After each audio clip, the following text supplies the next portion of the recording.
Hello everyone, welcome back to Lakshmi kitchen. ಇವತ್ತಿನ ಈ ವಿಡಿಯೋದಲ್ಲಿ ಹೆಸರುಕಾಳು ಹುಳ್ಳಿಕಾಯಿ ಹಾಕಿ ಯಾವ ರೀತಿ ಪಲ್ಯ ಮಾಡೋದು ಅಂತ ನೋಡೋಣ.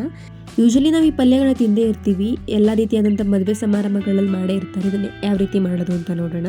ಮೊದಲನೇದಾಗಿ ಒಂದು ಬಾಣಲಿನ ತೊಗೊಂಡಿದ್ದೀನಿ. ಬಾಣಲಿಗೆ ಒಂದು 2 ಟೇಬಲ್ ಸ್ಪೂನ್ ಆಗೋಷ್ಟು ಎಣ್ಣೆನ ಸೇರಿಸ್ಕೊತಾ ಇದ್ದೀನಿ. ಎಣ್ಣೆ ಚೆನ್ನಾಗಿ ಕಾಯ್ದಾದ ನಂತರ ಒಂದು 1/4 ಟೇಬಲ್ ಸ್ಪೂನ್ ಆಗೋಷ್ಟು ಸಾಸಿವೆ ಚೆನ್ನಾಗಿ ಸಿಡಿದಾದ್ಮೇಲೆ ಒಂದು 1/4 ಟೇಬಲ್ ಸ್ಪೂನ್ ಆಗೋಷ್ಟು ಕಡಲೆಬೇಳೆ, ಒಂದು 2 ಒಣಮೆಣಸಿನ್ಕಾಯಿ, ಇದಿಷ್ಟನ್ನು ಹಾಕಿ ಚೆನ್ನಾಗಿ ಹುರ್ಕೊಳ್ಳಿ. ಕಡಲೆಬೇಳೆನ ನಾವು ಗೋಲ್ಡನ್ ಬ್ರೌನ್ ಬರೋವರೆಗೂ ಹುರ್ಕೋಬೇಕಾಗುತ್ತೆ. ಹುರ್ಕೊಂಡಿದ್ದು ಆದ ನಂತರ ಒಂದು ಕಡ್ಡಿ ಆಗೋಷ್ಟು ಕರಿಬೇವನ್ನ ಸೇರಿಸ್ಕೊತಾ ಇದ್ದೀನಿ. ಇವಾಗ ಒಂದು 1/4 ಕಪ್ ಆಗೋಷ್ಟು ಕಟ್ ಮಾಡಿ ಇಟ್ಕೊಂಡಿರೋಂಥ ಈರುಳ್ಳಿನ ಹಾಕೋತಾ ಇದ್ದೀನಿ. ಈರುಳ್ಳಿನ ನಾವು ಸಣ್ಣದಾಗಿ ಕಟ್ ಮಾಡಿ ಹಾಕೋಬೇಕು. ಇದಿಷ್ಟು ಹಾಕಿದ ನಂತರ ಆಲ್ರೆಡಿ ಬೇಯಿಸಿಟ್ಕೊಂಡಿರೋವಂಥ ಹುಳ್ಳಿಕಾಯಿ ಮತ್ತು ಹೆಸರುಕಾಳನ್ನ ಸೇರಿಸ್ಕೊತಾ ಇದ್ದೀನಿ.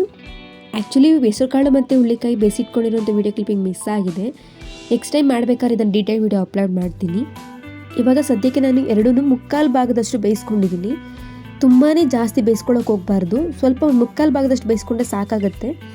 ಇವಾಗ ರುಚಿಗೆ ತಕ್ಕಷ್ಟು ಉಪ್ಪನ್ನ ಹಾಕ್ಕೊಂಡಿದ್ದೀನಿ. ನಾನು ಹೆಸರುಕಾಳು ಮತ್ತು ಹುಳ್ಳಿಕಾಯಿನ ಬೇಯಿಸ್ಕೋಬೇಕಾದ್ರೆ ಉಪ್ಪು ಹಾಕಿ ಬೇಯಿಸ್ಕೊಂಡಿದ್ದೆ. ಇಲ್ಲಿ ಸ್ವಲ್ಪ ಒಗ್ಗರಣೆಗೆ ಅಷ್ಟೇ ನಾನು ಉಪ್ಪನ್ನ ಸೇರಿಸ್ಕೊತಾ ಇರೋದು.